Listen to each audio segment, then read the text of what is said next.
ഒന്നാം ക്ലാസ്സിലെ കുട്ടികൾക്ക് നാളെ തഫ്ഹീമു തിലാവ എന്ന വിഷയമാണ് പരീക്ഷ. തഫ്ഹീമു തിലാവ എന്ന് പറഞ്ഞാൽ നമ്മൾ അബി ഉമ്മി തുടങ്ങുന്ന പുസ്തകവും അതുപോലെ അദബും പുസ്തകവും, ഈ രണ്ട് പുസ്തകത്തിൽ നിന്നുള്ള ചോദ്യങ്ങളായിരിക്കും നാളെ പരീക്ഷയ്ക്ക് ഉണ്ടാവുക. അതിൽ തന്നെ ചോദ്യപേപ്പറിൻ്റെ ഒരു ഭാഗത്ത് എഴുതാനും മറ്റൊരു ഭാഗത്ത് കുട്ടികളെ കൊണ്ട് വായിപ്പിക്കാനും, ഇങ്ങനെ രണ്ട് പാർട്ടായിരിക്കും പരീക്ഷ നടക്കുക. ഇനി നോക്കേണ്ടത്, ഇവിടെ നോക്കുക, ഒരു മോഡൽ ചോദ്യപേപ്പറാണ് നമ്മളിപ്പോൾ നോക്കാൻ പോകുന്നത്. ചിത്രം നോക്കി വിട്ട ഭാഗം പൂരിപ്പിക്കാം. അപ്പോൾ ഇവിടെ അക്ഷരങ്ങൾ നഷ്ടപ്പെട്ടു പോയിട്ടുണ്ട് അല്ലേ? അപ്പോൾ ഇവിടെ കാണാത്ത അക്ഷരം എന്ത് ചെയ്യണം? നമ്മളിവിടെ എഴുതണം. ഏത് അക്ഷരം വിട്ടുപോയത്? ചിത്രം ഉണ്ട് ഇവിടെ, കുതിരയാണ്. കുതിരക്ക് എന്താ പറയുക? ഹൈലു എന്നാണ്. പക്ഷേ ഹൈലുന്ന് എഴുതുന്ന സമയത്ത് ഹാ എങ്ങനെ എഴുതേണ്ടത് എന്ന് കുട്ടികൾക്ക് ഓർമ്മ വേണം. അതായത് നമ്മൾ ആ പാഠത്തിൽ പഠിക്കുന്ന രൂപത്തിൽ തന്നെ എഴുതണം. അപ്പോൾ കണ്ടല്ലോ, ഹാ കണ്ടോ? ഇതുപോലെ എഴുതണം. ഇതുപോലെ എഴുതിയ മാർക്ക് കിട്ടൂല, ഇതുപോലെ തന്നെ എഴുതണം. അതായത് ചേർത്ത് എഴുതുന്ന സമയത്ത് ഹാ ഇങ്ങനെയല്ല എഴുതുക, ഇങ്ങനെയാണ് എഴുതേണ്ടത്. അപ്പോൾ അത് ശ്രദ്ധിക്കുക. ഹൈലുൻ. അടുത്ത ചിത്രം ഏതാണ്? പേന അല്ലേ? അപ്പോൾ കലമുൻ, കാഫ്. അടുത്ത ഏതാണ്?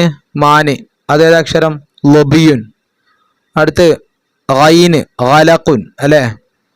അടുത്തത് ലൊബുൻ, ലൊബുൻ. ഇനി നോക്കുക, ചിത്രങ്ങളിൽ പേരുകൾ അറബിയിൽ എഴുതാം. അപ്പോൾ ഇതിൻ്റെ പേര് മൊത്തം എഴുതണം അറബിയിൽ. ഒന്നിന് 3 മാർക്കാണ്, ഒരക്ഷരത്തിന് 1 മാർക്ക് എന്നുള്ള രൂപത്തിലായിരിക്കും. അപ്പോൾ ഇതിൻ്റെ പേരെന്താണ്? ഹബുലുൻ. ഇതിൻ്റെ പേരെന്താ? സനബുൻ. ഇതിൻ്റെ പേരോ? തൊബീബുൻ. ഇതിൻ്റെ പേര് ഐനുൻ. ഇതിൻ്റെ പേരോ? സഹനുൻ. അപ്പോൾ അതൊക്കെ എഴുതാൻ പഠിക്കണം. അടുത്തത് സ്ലൈറ്റ് നോക്കി താഴെ എഴുതാം. അപ്പോൾ ഇത് നേരെ കോപ്പി അടിച്ചിട്ട് ഇങ്ങോട്ട് എഴുതാനാണ്. നോക്കി എഴുതിയാൽ മതി, ഒരു കുഴപ്പമില്ല. പക്ഷേ എഴുത്തിൻ്റെ ഭംഗിക്കും അക്ഷരങ്ങളുടെ വൃത്തിക്കൊക്കെ ആയിരിക്കും മാർക്ക് ഉണ്ടാവുക. 4 മാർക്കുണ്ട്. അപ്പോൾ ഒരക്ഷരത്തിൽ വൃത്തി കുറവോ അല്ലെങ്കിൽ ചേർത്തി എഴുതാൻ പാടില്ലാത്ത ചേർത്തി എഴുതുക ചെയ്താൽ മാർക്ക് അതിനനുസരിച്ച് കുറയും. സറാഫത്തുൻ, മസീലുൻ, ഹുജജുൻ, ഉസ്താദിൻ. അപ്പോൾ ചില കുട്ടികൾ എന്ത് ചെയ്യും? ഇവിടെ 2 വരണ്ട്, തൻവീൻ ഉണ്ട് അല്ലേ? അതിൽ 1 വര വിട്ടു പോകും. അതുപോലെ മസീലിലെ യാ എഴുതാൻ വിട്ടു പോകും. അതുപോലെ സാഇൻ്റെ പുള്ളി വിട്ടുപോകും. ഇങ്ങനെയൊക്കെ എഴുതി വിടുന്നതിനനുസരിച്ച് മാർക്ക് കുറയും. അടുത്ത അക്ഷരങ്ങൾ കൂട്ടി എഴുതാം. അപ്പോൾ ഇവിടെ ചേർത്തി എഴുതാനാണ് പറയുന്നത്. വേറിട്ട് തന്നിട്ടുണ്ട്, അത് ചേർത്തി എഴുതാൻ വന്നിട്ടുണ്ട്. അപ്പോൾ എങ്ങനെ എഴുതുക? ഫക്കീറുൻ. ഫക്കീറുൻ എന്ന് എഴുതുമ്പോൾ ശ്രദ്ധിക്കണം, ചേർത്തി എഴുതുന്ന സമയത്ത് ചില അക്ഷരങ്ങൾക്ക് മാറ്റം വരും. അത് നന്നായി പഠിക്കണം. അപ്പം ഞാനിവിടെ ഫക്കീറുൻ എന്ന് എഴുതാൻ പോവുകയാണ്. കാണുന്നുണ്ടല്ലോ അല്ലേ? ഇതാണ് ഫ അല്ലേ? ഇനി കാഫ്, നമ്മൾ സാധാരണ കാഫ് പഠിച്ചത് ഇങ്ങനെയാണ്, ഇതല്ലേ കാഫ്? അപ്പോൾ ഈ കാഫ് ചേർത്ത് എഴുതുന്ന സമയത്ത് ഇങ്ങനെയല്ല എഴുതുക. അപ്പോൾ അവിടെയാണ് മാർക്ക് പോവുക നമുക്ക്. കാഫ് ചേർത്ത് എഴുതുന്ന സമയത്ത് ഇങ്ങനെ പോയിട്ട് ഇങ്ങനെ, കണ്ടോ? ഇതാണ് ഫഖി. ഇനി യാ നമ്മൾ പഠിച്ചത് ഇതുപോലത്തെ യാ ആണ് നമ്മൾ പഠിച്ചത്. പക്ഷെ ചേർത്ത് എഴുതുന്ന സമയത്ത് പല കുട്ടികളും ഇങ്ങനെ യാ എഴുതും. ഇത് തെറ്റാണ്, ഇങ്ങനെ എഴുതാൻ പാടില്ല, അത് തെറ്റാണ്. പിന്നെ എന്ത് ചെയ്യണം? യാ ചേർത്ത് എഴുതുന്ന സമയത്ത് ഇത്ര ഉണ്ടാവുള്ളൂ. ഫഖീറുൻ, ഫഖീറുൻ. കണ്ടോ? ഇങ്ങനെയാണ് ഫഖീറുൻ എന്ന് എഴുതേണ്ടത്. അടുത്ത ചോദ്യം ഏതാണ്? ത്വാവിലത്തുൻ അല്ലേ? എങ്ങനെ ത്വാവിലത്തുൻ എഴുതുക? നോക്കുക. ത്വാ അതുപോലെ എഴുതാം. പിന്നെ അലിഫ് ഇതിനോട് ചേർത്തിട്ട് ഇങ്ങനെ നീട്ടിയിട്ട് എഴുതുക. ത്വാ. ഞാൻ എഴുതുമ്പോൾ ഇവിടെ വൃത്തിയാവുന്നില്ല. വീഡിയോ എടുക്കലും ഇതൊക്കെ എഴുതുമ്പോൾ ഒരുമിച്ചാവുമ്പോൾ അത്ര വൃത്തി ഉണ്ടാവില്ല. ത്വാവി. ഇനി ഇല്ല. ഇനി അവസാനത്തെ താഴ് ശ്രദ്ധിക്കണം. കണ്ടില്ലേ? അവസാനത്തെ താഴ് കണ്ടോ? ഈ താഴ് എഴുതുമ്പോഴാണ് പല കുട്ടികളും തെറ്റിക്കുക. ചില കുട്ടികൾ ഇങ്ങനെ എഴുതും. ഇത് തെറ്റാണ്.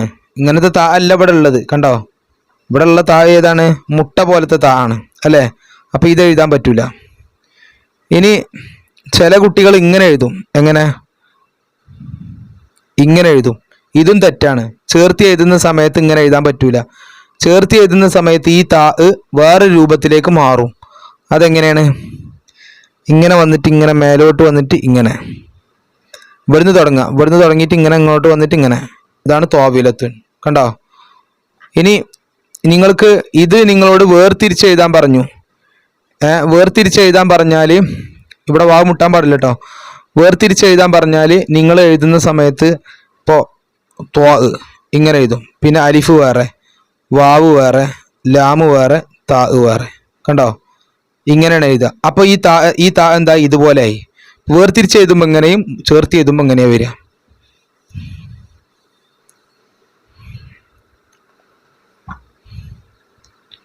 അടുത്ത ഏതാണ്? സിഅറുൻ. കണ്ടില്ലേ? സിഅറുൻ. ഇതാ സീൻ എഴുതുമ്പോൾ ശ്രദ്ധിക്കണം. സീന് നമ്മൾ ഒറ്റക്ക് എഴുതുന്ന സമയത്ത് ഇങ്ങനെയാണ് സീൻ എഴുതാറുള്ളത് അല്ലേ? പക്ഷേ ചേർത്ത് എഴുതുന്ന സമയത്ത് സീനിൻ്റെ ഈ കൊട്ട ഉണ്ടാവില്ല, ഈ കൊട്ട പോവും. എന്നിട്ട് എന്താവും? ആ കൊട്ട നമ്മൾ അടിച്ച് ഇങ്ങനെ പരത്തും, ഇങ്ങനെ ആവും, സി ആവും. അടുത്ത് അയിന് നമ്മൾ ഇങ്ങനെ പഠിച്ചിട്ടുള്ളത് അല്ലേ? അപ്പോൾ ചേർത്ത് എഴുതുന്ന സമയത്ത് ചില കുട്ടികൾ ഇങ്ങനെ അയിന് എഴുതും. ഇത് തെറ്റാണ്, ഇങ്ങനെയല്ല എഴുതേണ്ടത്, ഇത് തെറ്റ്. ശരിയാ ചേർത്ത് എഴുതുന്ന സമയത്ത് അയിനെങ്ങനെ എഴുതാ? ഇങ്ങനെയാണ് അയിന് എഴുതുക. കണ്ടോ? സിഅറുൻ, സിഅറുൻ. കണ്ടില്ലേ? ഇനി ഇവിടെ ശ്രദ്ധിക്കേണ്ട കാര്യം, ഈ അയിനിക്ക് 3 രൂപമുണ്ട്. അയിനിക്ക് 3 രൂപം. ഒന്ന്, അയിന് തുടക്കത്തിൽ വരുമ്പോൾ നമ്മളെ പാമ്പ് വായ പൊളിച്ചിരിക്കുന്ന പോലെ ആയിരിക്കും. ഇതാണ് അയിന് തുടക്കത്തിൽ വരുമ്പോൾ. ഇനി അയിന് ഇടയിൽ വരുമ്പോൾ ഇങ്ങനെ ആയിരിക്കും. അയിന് ലാസ്റ്റ് വരുമ്പോൾ ഇങ്ങനെ ആയിരിക്കും. മനസ്സിലായോ? അതിന് 3 രൂപ ഉണ്ട്. ഇതുപോലെ ഇതിന് പുള്ളിയിട്ട എന്താവും? ആവും. അപ്പോൾ അതിന് 3 രൂപ ഉണ്ട്. അതേപോലെ ചേർത്ത് എഴുതുന്ന സമയത്ത് ശ്രദ്ധിക്കേണ്ട മറ്റൊരു അക്ഷരമാണ് പിന്നെ ഹാ. ഹാ ചേർത്ത് എഴുതുന്ന സമയത്ത് ഇങ്ങനെ വരിക. ഇടയിലാവുമ്പോൾ ഇത്രേ ഉണ്ടാവുള്ളൂ, അവസാനമാകുമ്പോൾ ഇങ്ങനെ തന്നെ ആയിരിക്കും. മനസ്സിലായോ? ഇനി ഇത് പുള്ളിയിട്ടാൽ ഹ ആകും, അടിയിൽ പുള്ളിയിട്ടാൽ എന്താവും? ജീമാവും അല്ലേ? അങ്ങനെ ഓരോന്നും. പിന്നെ ശ്രദ്ധിക്കേണ്ട അക്ഷരമാണ് കാഫ്. കാഫ് എഴുതുമ്പോൾ ശ്രദ്ധിക്കണം. കാഫ് ഇങ്ങനെ ഒരു കാഫ് നമ്മൾ കണ്ടിട്ടുള്ളത് അല്ലേ? യഥാർത്ഥത്തിൽ ഈ കാഫ് എപ്പോഴാണ്? വാക്കിൻ്റെ അവസാനം വരുമ്പോഴാണ് ഈ കാഫ് വരിക. എന്നാൽ തുടക്കത്തിലും ഇടയിലൊക്കെ വരുമ്പോൾ കാഫ് ഇങ്ങനെ ആയിരിക്കും, ഇങ്ങനത്തെ കാഫായിരിക്കും. ഇടയിൽ വരുമ്പോൾ ഇങ്ങനത്തെ കാഫ വരിക. പക്ഷെ അവസാനം വരുമ്പോഴാണ് ഈ കാഫ് എഴുതാൻ പറ്റുള്ളൂ. ഇപ്പോൾ ഉദാഹരണത്തിന് പിന്നെ ഹക്കക്കുൻ എന്ന് എഴുതാം. ഹക്കക്കുൻ, ഹക്കക്കുൻ. ഇവിടെ ഈ കാഫിൻ്റെ സ്ഥാനത്ത് ഇങ്ങനെ കാഫ് എഴുതിയാലോ? അത് തെറ്റാണ്, തെറ്റാണിത്. ഇങ്ങനെ എഴുതാൻ പാടില്ല. പിന്നെന്താ എഴുതേണ്ടത്? ഇങ്ങനെയാണ് കാഫ് എഴുതേണ്ടത്. ഇങ്ങോട്ടേക്ക് വാല് വെച്ചിട്ട് ഇത് മായ്ച്ചിട്ട് എഴുതാൻ പാടില്ല.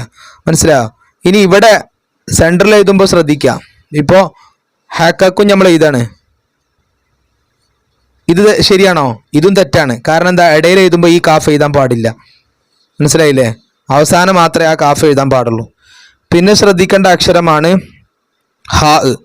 ഹാ ഇതാണ് തുടക്കത്തിലെ ഹ അല്ലേ? ഇനി ഇടയിൽ വരുമ്പോൾ ഹ ഇങ്ങനെ ആവും. തെറ്റി, സോറി.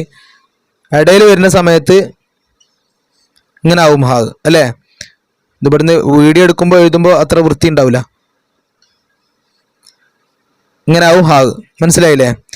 ഇനി പിന്നെ അവസാനത്തിൽ ഹ ഇങ്ങനെ വരും മുട്ടായിട്ട്. പിന്നെ ഹ ഇങ്ങനെയും വരും. ചില വാക്കുകളിൽ ഇങ്ങനെ ആയിരിക്കും. അതെപ്പോഴെങ്ങനെ വരിക?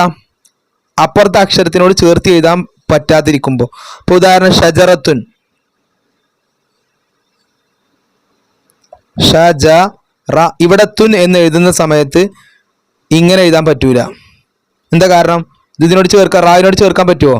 ഇല്ല, റായിനോട് ചേർക്കാൻ പാടില്ല. അപ്പോൾ പിന്നെ ഈ താ എഴുതാൻ പാടില്ല. പിന്നെ അവിടെ എന്താ എഴുതേണ്ടത്? പിന്നെ അവിടെ എഴുതേണ്ട താഴ് ഇതാണ് ഷജറത്തുൻ്റെ താഴ്. മനസ്സിലായോ? അപ്പോൾ ഈ താഴ് ശ്രദ്ധിക്കണം. അതുപോലെ തന്നെയാണ് ഈ ഹാവും, താവും ഹാവും ഒരേപോലെ തന്നെയാണ്. ഇനി അക്ഷരത്തിനോട് ചേർത്ത് എഴുതാൻ പാടില്ലാത്ത അക്ഷരങ്ങളാണ് ഇനി നമ്മൾ നോക്കാൻ പോകുന്നത്. അതായത് ശേഷം വരുന്ന അക്ഷരം അതിനോട് ചേർക്കാൻ പാടില്ല. അങ്ങനത്തെ അക്ഷരങ്ങളുണ്ട്. അതേതൊക്കെയാണ്? അതാണ് പിന്നെ അലിഫ്, സായ്, ദാല്, വാവ്, റാ, ദാല്. ഇത്രയും അക്ഷരങ്ങളോട് ശേഷം വരുന്ന അക്ഷരം എഴുതാൻ പാടില്ല, ചേർക്കാൻ പാടില്ല. ഇപ്പോൾ ഉദാഹരണം പറയാം, ബാബുൻ. ഇനി ബുൻ എഴുതണ്ടേ? ഈ ബുൻ എന്നുള്ളതിനോട് ഇങ്ങനെ ചേർത്ത് എഴുതാൻ പാടുണ്ടോ? ഇല്ല, അത് തെറ്റാണ്. ഇങ്ങനെ എഴുതാൻ പാടില്ല. പല കുട്ടികളും അങ്ങനെ എഴുതാറുണ്ട്, അത് തെറ്റാണ്. കാരണം എന്താ? അലിഫിന് ശേഷം അലിഫിനോട് മുട്ടിക്കാൻ പാടില്ല. മനസ്സിലായി? അപ്പോൾ ഈ അക്ഷരത്തിനോടൊന്നും മുട്ടിക്കാൻ പാടില്ല. നീ സാ എടുക്കുക അല്ലെങ്കിൽ റാ എടുക്കുക, ഏതെടുത്താലും ചേർക്കാൻ പാടില്ല. ഇപ്പൊ ഞാൻ ഉദാഹരണം പറയാം, ഞാൻ സൂക്കുൻ എഴുതാണ്, സൂക്കുൻ. വാവ് ഇങ്ങോട്ട് ബാക്കോട്ട് മുട്ടിക്കുക, പക്ഷെ ഈ വാവിന്റെ വാലിനോട് മുട്ടിക്കാൻ പാടില്ല. ഈ ദാലിന്റെ വാവിൽ ഇതിൻ്റെ ഒക്കെ വാലിനോട് എന്ത് ചെയ്യാൻ പാടില്ല, മുട്ടിക്കാൻ പാടില്ല. അപ്പൊ ഇവിടെ ഞാൻ ഇങ്ങനെ സൂക്കുന്ന് എഴുതി. ഇത് ശരിയോ തെറ്റോ? തെറ്റ്. പിന്നെന്താ വേണ്ടത്? അവിടെ മുട്ടിക്കാതെ എഴുതണം. വാവിന്റെ വാലിനോട് മുട്ടിക്കാൻ പാടില്ല, ഇങ്ങനെ എഴുതണം സൂക്കുൻ. മനസ്സിലായോ? അപ്പൊ ഇതിൻ്റെയൊക്കെ വാലിനോട് ശേഷമുള്ള അക്ഷരം എന്ത് ചെയ്യാൻ പാടില്ല, മുട്ടിക്കാൻ പാടില്ല. അത് നിങ്ങൾ പ്രത്യേകം പഠിച്ചു വെക്കുക കേട്ടോ. ഇനി അടുത്ത ചോദ്യം, വിട്ട ഭാഗം ലാപ്ടോപ്പിൽ നിന്നും എടുത്തെഴുതാം. ഇതാണ് ലാപ്ടോപ്പ്, ഇതിൽ നിന്ന് എടുത്തെഴുതാനാണ്. ഇവിടെ മാ റീബുൻ ഉണ്ട്, ഇവിടെ ഹി സുൻ ഉണ്ട്, ഇവിടെ റീ സുൻ ഉണ്ട്, ഇവിടെ ഡാഷ് തിഫുന്നുണ്ട് അല്ലേ? അപ്പോൾ ഏതൊക്കെ അക്ഷരങ്ങൾ നഷ്ടപ്പെട്ടിട്ടുണ്ട്. അപ്പോൾ ഏതായിരിക്കും ഇവിടെ? മാ, ഇവിടെ ലീ ഉണ്ട്, ഉണ്ട്, ഹ ഉണ്ട്, സ്വ ഉണ്ട്. അങ്ങനെ അപ്പോൾ ഇത് മഗ്രിബുൻ. അപ്പോൾ ഖ ആണ് ഇവിടെ എഴുതേണ്ടത്. ഞാൻ നേരത്തെ പറഞ്ഞ പോലെ തന്നെ ഖ ചേർത്ത് എഴുതുന്ന സമയത്ത് ഇടയിൽ വരുന്ന സമയത്ത് എങ്ങനെ എഴുതുക എന്ന് നോക്കണം, അതുപോലെ എഴുതണം. അടുത്തത് ഇവിടെ എന്താ വരിക? ഇവിടെ ഹി സുൻ ഉണ്ട്, അപ്പോൾ ഈ സ്വാദ് എഴുതണം. അപ്പോൾ ഹി സുൻ. സ്വാദ് എഴുതുമ്പോഴും അതേപോലെ തന്നെ സ്വാദ് ഇടയിൽ വരുന്ന സമയത്ത് ഈ കൊട്ട എന്താവും? ഈ സ്വാദിൻ്റെ ഈ കൊട്ട പോകും. അടുത്തത് ലിർസുൻ. ലിർസുൻ ഈ സ്വാദാണ് ഇങ്ങോട്ട് എഴുതേണ്ടത്.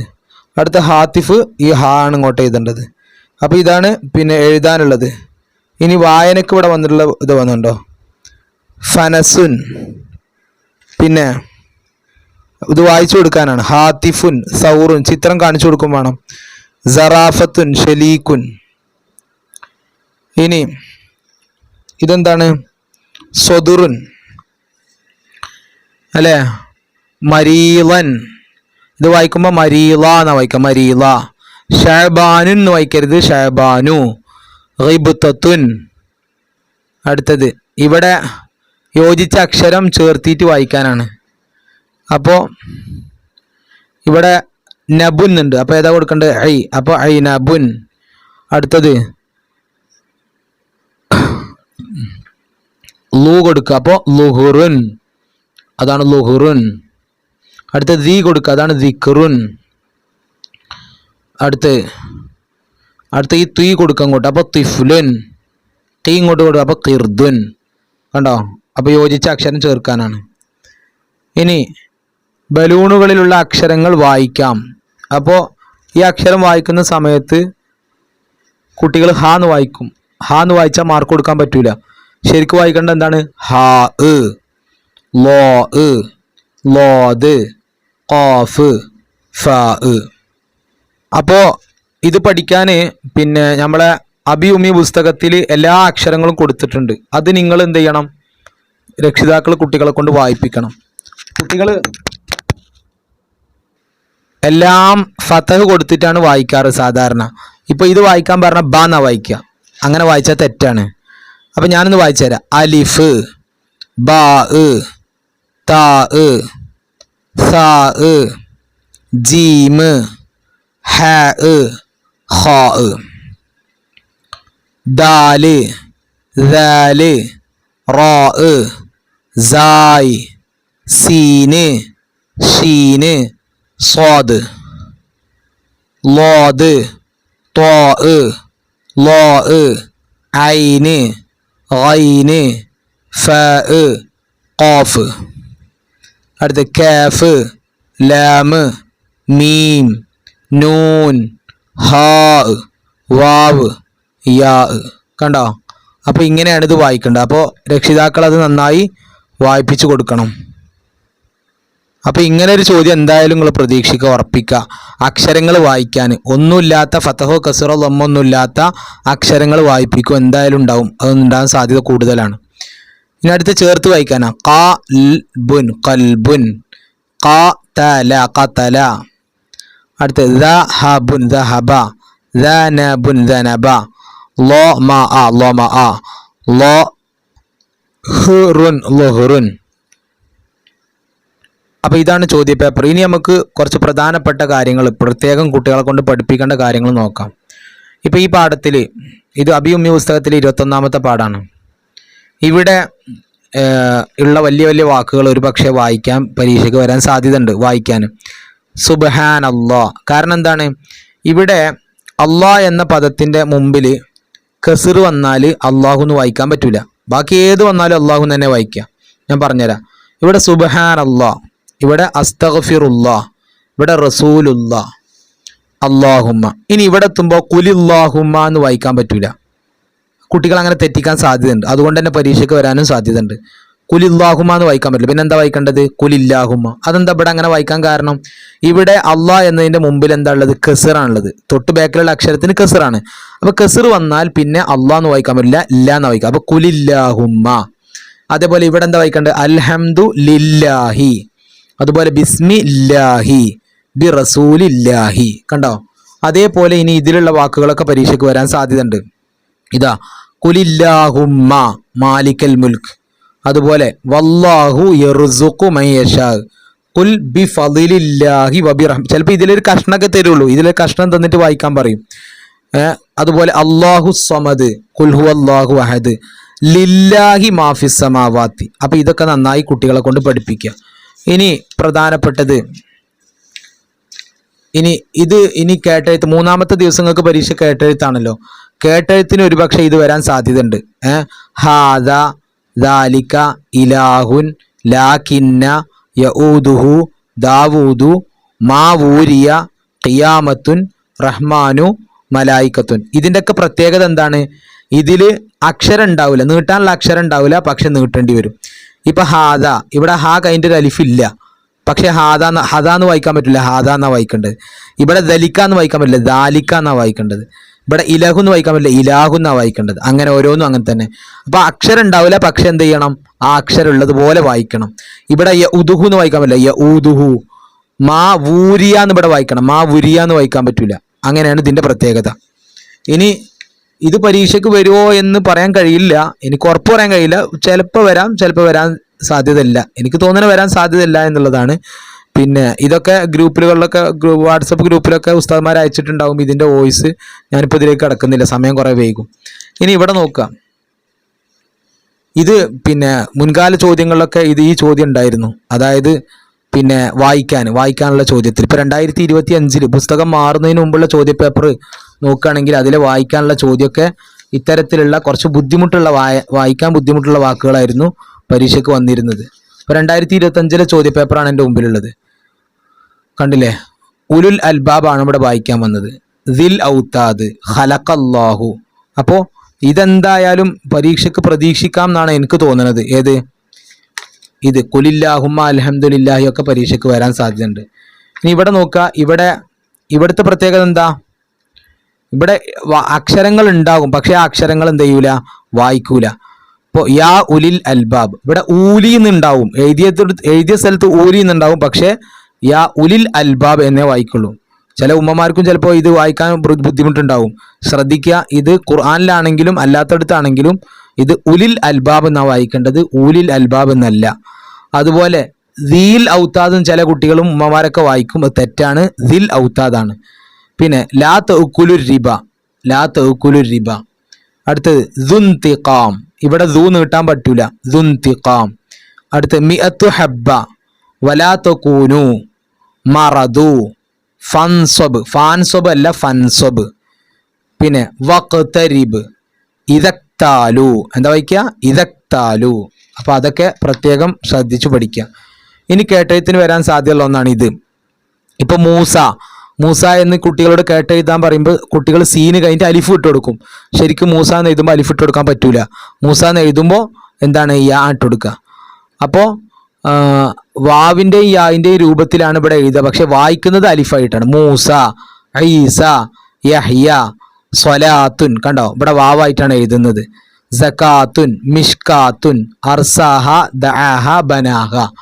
ഇനി ഇവിടെ നോക്കുക. ഇതെന്താ വായിക്കുക? ബിൽ വാദിൽ മുഖദ്ദസി തുവ. ഇനി കുട്ടികളെ കൊണ്ട് വായിപ്പിക്കുമ്പോൾ കുട്ടികളെ കൊണ്ട് ഒരു കൈ കൊണ്ട് ഇങ്ങനെ പൊത്തിപ്പിടിക്കാൻ പറയാം, എന്നിട്ട് ഓരോ അക്ഷരം വായിക്കുക. ഇത് ഒന്നായിട്ട് കാണുമ്പോൾ കുട്ടികൾക്കൊരു കൺഫ്യൂഷൻ വരും. അപ്പം ഇങ്ങനെ വായിപ്പിച്ചാൽ മതി. ബിൽ വാദിൽ മുഖദ്ദസി തുവ. പിന്നെ വ അൻ യുഹ്ശറൻ നാസു ളുഹ വലാ അന്ത മകാനൻ സുവ. ഇതൊക്കെ പ്രത്യേകം നോട്ട് ചെയ്ത് പഠിക്കുക. ഇനി പ്രധാനപ്പെട്ടതാണ് ഇത്. ഏത്? ഇത് പരീക്ഷയ്ക്ക് സാധാരണ പഴയ പരീക്ഷയ്ക്കൊക്കെ പുസ്തകം മാറുന്നതിന് പരീക്ഷയ്ക്കൊക്കെ വന്നിരുന്ന ഭാഗമാണിത്. ഇപ്പോൾ ഇവിടെ ആലിഫും ലാമും ഉണ്ട്. ഇതിൻ്റെയൊക്കെ പ്രത്യേകത എന്താ? ഹുറൂഫ് ഷംസിയ ആകുന്ന സമയത്ത്, ഇത്രയും അക്ഷരങ്ങളാണ് ഹുറൂഫ് ഷംസിയ. ഷംസിയ ആകുന്ന സമയത്ത് എന്തായിരിക്കും? ഇവിടെ അലിഫും ലാമും വായിക്കൂല, ലാമ് വായിക്കൂല, ലാമൊക്കെ സൈലൻ്റ് ആയിരിക്കും. ആ കഴിഞ്ഞാൽ താണ് വായിക്കേണ്ടത്. അത്തവ്വാബു, അസ്സാബിതു, അദ്ദായിമു, അദ്ദാക്കിറു, അർറഹീമു, അങ്ങനെ വരിക. അപ്പോൾ ഇതാണ് ആ ഷംസിയായ അക്ഷരങ്ങൾ. ഷംസിയായ അക്ഷരങ്ങൾ വരുമ്പോൾ ലാം എന്താവില്ല? വായിക്കൂല. അപ്പോൾ അത് മനസ്സിലാക്കി വെക്കുക. ഇനി കമരിയായ അക്ഷരങ്ങളാണ് ഇത്. കമരിയായ അക്ഷരങ്ങൾ വരുമ്പോൾ എന്താണ്? ലാമ് വായിക്കും. ഇവിടെ അഹദ്, അഹദു എന്ന് വായിക്കൂല, അൽ അഹദു എന്ന് വായിക്കുക. അൽ ബാഖി, അൽ ജലീലു, അൽ ഹമീദു, അൽ ഖാലിഖു. ഇത് നന്നായി കുട്ടികളെ കൊണ്ട് വായിപ്പിച്ച് പഠിക്കുക. ഇത് കണ്ടില്ലേ? ഇതൊക്കെ വരാൻ സാധ്യതയുണ്ട് ഈ ഷദ്ദുള്ളത്. അൽ ഖഹാറു, അൽ ഫത്താഹു, അൽ കരീമു, അൽ ഗഫൂറു, അൽ ഹാദി, അൽ വഹാബു, അത്തരം പ്രയാസമുള്ളതൊക്കെ വായിക്കാം. പിന്നെ ഇതാ, ഇപ്പം നേരത്തെ നമ്മൾ ചോദ്യപേപ്പറിൽ കണ്ടു, അതുപോലെ ഇത് വരും. വല്ല ലമഅ ലഹുറുൻ, വല്ല ലമഅ ലഹുറുൻ. പിന്നെ ഈ വലുത് ലാ തദ്രിബു ദർബം മുബർരിഹ. പിന്നെ ഇതിലുള്ള ചില വാക്കുകൾ, അതായത് പ്രത്യേകിച്ച് നീട്ടാനുള്ള വാക്കുകളായിരിക്കും ശ്രദ്ധിക്കേണ്ടത്. ളാരിബുൻ, ളുറൂഉൻ, മുളീഉൻ, മരീള, അങ്ങനെയുള്ള നീട്ടാനുള്ള വാക്കുകൾ ശ്രദ്ധിക്കുക. പിന്നെ ലബ്ബുൻ, അല്ലേ? ഇവിടെ ഇതാ, ഇത് ഇത്തരം സ്ഥലങ്ങളിലൊക്കെ നന്നായി വായിപ്പിച്ച് പഠിക്കുക. പിന്നെ ഇതിലിതാ സുന്ദൂഖിൻ, കണ്ടില്ലേ? സുന്ദൂഖിൻ നീട്ടാനുണ്ട്. മസീറുൻ, ഖാസ, നസി, നീട്ടാനുള്ളതൊക്കെ പ്രത്യേകം നോട്ട് ചെയ്ത് പഠിക്കട്ടോ. വാവോ യാ ഓ അലിഫോ നീട്ടാൻ വന്ന വാക്കുകൾ. ഇതാ ഗാബ ഗിൽമാനും ഫിൽ ഗാബ. ഇനി നോക്കുക, ഇവിടെ ഗിൽമാനും മുഹല്ലദൂന ഗാബത്തി ഷംസു, ഇത് ചേർത്തി എഴുതാനാ തന്നിട്ടുള്ളത്. അപ്പോൾ ഇതുപോലത്തെ ഒരു ചോദ്യം എന്തായാലും പരീക്ഷയ്ക്ക് ഉണ്ടാവും, ഉറപ്പാണ് കാര്യം. ചേർത്തി എഴുതാനും, ഇനി ചേർത്തി എഴുതി തന്നത് വേർതിരിച്ച് എഴുതാനും, രണ്ട് രൂപത്തിലും പരീക്ഷയ്ക്ക് വരാൻ സാധ്യത ഉണ്ട്. പിന്നെ ഗൈബത്തുൻ, മഗ്രിബുൻ, ഗൈബത്തുൻ, കണ്ടോ? ശ്രദ്ധിക്കേണ്ടത്. ഗൗലുൻ, ബുലൂഗ, ശ്രദ്ധിക്കേണ്ടതാണ് അതൊക്കെ. ഇതാ ഇവിടെ ഈദുൻ, സിഅറുൻ, ഉനുഖുൻ. ഐനിന്റെ പാഠത്ത് നിർബന്ധമായും കുട്ടികളെ കൊണ്ട് എഴുതിപ്പിക്കണം. കാരണം ഐനിന്റെ പാഠത്തിൽ ഐനാണ് എന്ത് ചെയ്യുക? രൂപം മാറുക, അല്ലേ? നടയിൽ വരുമ്പോഴൊക്കെ രൂപം മാറുന്ന അക്ഷരമാണ് ഐന്. അപ്പൊ ഐനിന്റെ പാഠവും ഗൈന് വരുന്ന ഗലക്കും പാഠത്തിലെയും എല്ലാ വാക്കുകളും പ്രത്യേകം കുട്ടികളെ കൊണ്ട് വായിപ്പിക്കുക. അതുപോലെ മുൽഹറുൻ, നളീഫുൻ, കണ്ടോ? ഹാഫിലൂന, ഇതൊക്കെ ശ്രദ്ധിക്കണം. ഇനി നമ്മൾ അടുത്ത പുസ്തകം നോക്കുകയാണെങ്കിൽ തൊബീബ് നോക്കുക. പിന്നെ ഓരോ പാഠത്തിലെയും ചിത്രം കണ്ടാൽ പേര് പറയാൻ കിട്ടണം. അതുപോലെ ഈ പാഠത്തിൽ പഠിക്കുന്ന അക്ഷരം ഏതാണ് അതും എഴുതാൻ കിട്ടണം. ഇപ്പോൾ നമ്മൾ നേരത്തെ പരീക്ഷയ്ക്ക് കണ്ടു ഹൈലിൻ്റെ ഹ എഴുതാൻ, അങ്ങനെ വരും. ഇനി അതല്ലാതെ അതിൻ്റെ ഇടയിലുള്ള അക്ഷരം എഴുതാനും വരും. ഇപ്പോൾ ഉദാഹരണം നോക്കുക, പഴയ ചോദ്യപേപ്പറിൽ കഴിഞ്ഞ വർഷത്തെ പഴയ പുസ്തകത്തിൽ കണ്ടോ? ഇത് എന്താണ്? ഇത് ചേർത്തി വായിക്കാനാണ്, അല്ലേ? താഴെ കൊടുത്ത പദങ്ങളെ വിട്ട അക്ഷരം ചേർത്തി വായിക്കാൻ. ഗൗസുൻ, ലഹ്കുൻ, ഇത് ചേർത്തി വായിക്കാനാണ്. ഇത് ഇതുപോലെ എഴുതാനും വരും, ചേർത്തി എഴുതാനും വരും. അപ്പോൾ ചേർത്തി എഴുതാനും വരുന്ന സമയത്ത് നമുക്ക് എന്ത് ചെയ്യണം? ഇടയിൽ വരുന്ന അക്ഷരം എങ്ങനെ എഴുതാൻ നോക്കണം. ഇനി ഇവിടെ ഇപ്പോൾ ഉത്തരം തന്നിട്ടുണ്ട്, ഉത്തരം തരാതെയും ചോദ്യം ചോദിക്കാൻ സാധ്യതയുണ്ട്. അല്ലെങ്കിൽ ഇതെല്ലാം കൂടി, ഈ 4 അക്ഷരം കൂടി ഒരു പെട്ടിയിൽ തരും, എന്നിട്ട് അതിന് ഏറ്റവും യോജിച്ച അക്ഷരം കൊണ്ട് ചേർത്തിയിട്ട് വായിക്കാൻ പറയും. അപ്പോൾ ഇടയിലുള്ള അക്ഷരം കിട്ടണം. അപ്പോൾ അതിനൊക്കെ എന്താ വേണ്ടത്? പ്രത്യേകിച്ച് ചിത്രം, ഓരോ ചിത്രത്തിൻ്റെയും താഴെയുള്ള ആ വാക്കുകൾ എന്ത് ചെയ്യണം? നിർബന്ധമായും വായിക്കാൻ കിട്ടണം. ഇപ്പോൾ പഴയ പുസ്തകത്തിലെ ഒരു ചോദ്യമാണിത്. റൈഹാനത്തും ചേർത്ത് എഴുതാനാണ്, ഹുലൂദും ചേർത്ത് എഴുതാനും. ഇനി നമ്മൾക്ക് പഴയ പുസ്തകം അദബും പുസ്തകം എടുക്കാം. എല്ലാ പുസ്തകവും മുഴുവനായിട്ട് വായിക്കണം. അദബും പുസ്തകത്തിൽ പിന്നെ ലാസ്റ്റ് ഭാഗത്തു നിന്നുള്ള ഭാഗങ്ങളൊക്കെയാണ് ശ്രദ്ധിക്കേണ്ടത്. പ്രത്യേകിച്ച് സബൂറത്തും പാഠം നന്നായി പഠിക്കണം. ഇവിടെ കുറച്ച് കണ്ടോ? ഒരു പക്ഷേ ഇനി ഇതൊക്കെ പരീക്ഷയ്ക്ക് വന്നാൽ എന്താ ചെയ്യുക വായിക്കാൻ? റക്കിബ്തു സയ്യാറത്തൻ, ഇഷ്തറൈതു കിബിരീത്ത, വ അക്കീദു കൈദ, ഫി യൗമിൻ വ ലൈലത്തിൻ, ഷരിബ്തു മാ റക്കിബ നജീബുൻ.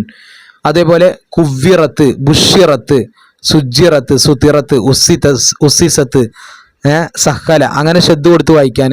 സബൂറത്തും പാഠം നന്നായി പഠിക്കുക. എല്ലാവരും സബൂറത്തും പാഠം നന്നായിട്ട് പഠിക്കണം. അതേപോലെ പിന്നെ ഹാത്തിഫും പാഠത്തിൽ നീട്ടാനുള്ളതാണ് ശ്രദ്ധിക്കേണ്ടത്. ഇങ്ങനെ ഇപ്പുറം വന്നാൽ ജബലും പാഠത്തിലുള്ള വാക്കുകൾ ജീമ എഴുതുന്ന ആ രൂപമാണ് ശ്രദ്ധിക്കേണ്ടത്. ഇനി ഷെലീക്കും പാഠത്തിൽ വന്നാൽ ഇതാ ഇത്തരം വാക്കുകൾ മംനൂഉൻ, ഷുബ്ബാക്കുൻ, ഇസ്മി ഇതൊക്കെ പ്രത്യേകം നോട്ട് ചെയ്ത് പഠിക്കുക. ഇൻഷാ അള്ളാഹ് കുട്ടികൾക്ക് എല്ലാവർക്കും നല്ല വിജയം അള്ളാഹു നൽകട്ടെ. നമ്മുടെ മക്കളെയൊക്കെ അള്ളാഹു സ്വാലിഹ്യങ്ങൾ ഉൾപ്പെടുത്തട്ടെ. ബാബും പാഠത്തിൽ നീട്ടാനാണ്. ബാ ബി ബു 3 അക്ഷരങ്ങൾ. അപ്പോൾ ഫതഹിനെ നീട്ടാൻ, അലിഫിനെ നീട്ടാൻ, കസ്റിനെ നീട്ടാൻ. പിന്നെ ഇതൊക്കെ നേരത്തെ പരീക്ഷയ്ക്ക് വന്നതല്ലേ എന്ന് വിചാരിച്ചിട്ട് വരൂല എന്ന് വിചാരിക്കണ്ട. തുടക്കം മുതൽ എല്ലാ ചിത്രത്തിൻ്റെയും പേരുകളും മറ്റുള്ള എല്ലാം പഠിക്കുക. അള്ളാഹു തൗഫീഖ് നൽകട്ടെ. അസ്സലാമു അലൈക്കും.